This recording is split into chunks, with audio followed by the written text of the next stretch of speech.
नमस्कार प्यारे छात्रों, आप हैं Rajkumar Patel sir YouTube channel पर। आज हम इस वीडियो के माध्यम से कक्षा 6वीं का सामाजिक विज्ञान का जो वार्षिक पेपर हुआ है इसका हल आपको हम बता रहे हैं। 2.5 घंटे का ये पेपर था, 60 नंबर का पेपर। सबसे पहले बहुविकल्पी प्रश्न थे 1 से लेकर 5 तक। 1 नंबर के ये प्रश्न थे।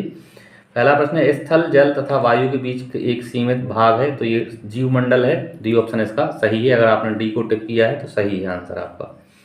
दूसरा प्रश्न है, प्राचीन भारत में सामान्य जन द्वारा कौन सी भाषा सामान्य रूप से बोली जाती थी? ये संस्कृत भाषा थी। पहला विकल्प इसका सही है। तीसरा प्रश्न है, चरक एक प्रसिद्ध खालिस्तान थे। चरक जो थे एक वैद्य थे। बी ऑप्शन इस प्रश्न का सही है। चौथा प्रश्न है, सबसे प्राचीन वेद कौन सा है? तो सबसे प्राचीन वेद है ऋग्वेद। वो सबसे पुराना और सबसे बड़ा है। पहला विकल्प इसका सही है। पांचवा प्रश्न है, जिस स्थान में मजदूर लोग अपनी सेवाएं देने के लिए इकट्ठे होते हैं उसे क्या कहते हैं? उसे लेबर चौक कहते हैं।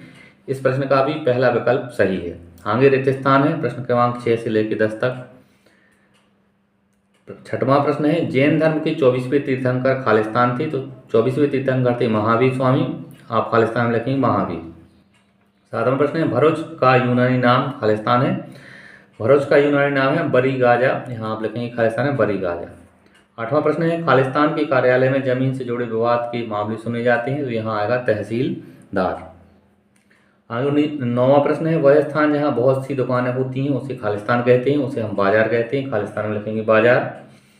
10वां प्रश्न है, खालिस्तान मगध का एक महत्वपूर्ण शासक था। तो बिंबिसार जो था मगध का महत्वपूर्ण शासक था। खालिस्तान में लिखेंगे बिंबिसार। आगे अति लघुत्तरीय प्रश्न है। प्रश्न क्रमांक 11 से लेकर 16 तक अति लघुत्तरीय प्रश्न है। प्रत्येक प्रश्न के 2 नंबर है। 11वां प्रश्न है, भारत का संपूर्ण भाग कौन से गोलार्ध में स्थित है? तो भारत का संपूर्ण भाग जो है उत्तर पूर्वी गोलार्ध में है।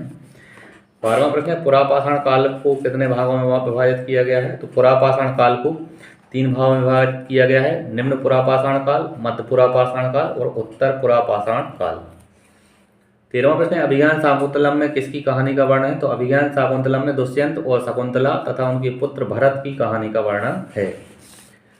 14वां प्रश्न है, पूर्वाग्रह से क्या आशय है? इसका उत्तर आपने लिखा होगा।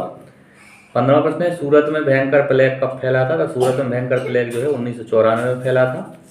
16वां प्रश्न है, ग्रामीण क्षेत्र में आजीविका के साधन क्या क्या है? तो ग्रामीण क्षेत्रों में आजीविका के साधन है कृषि, पशुपालन और कुटीर उद्योग।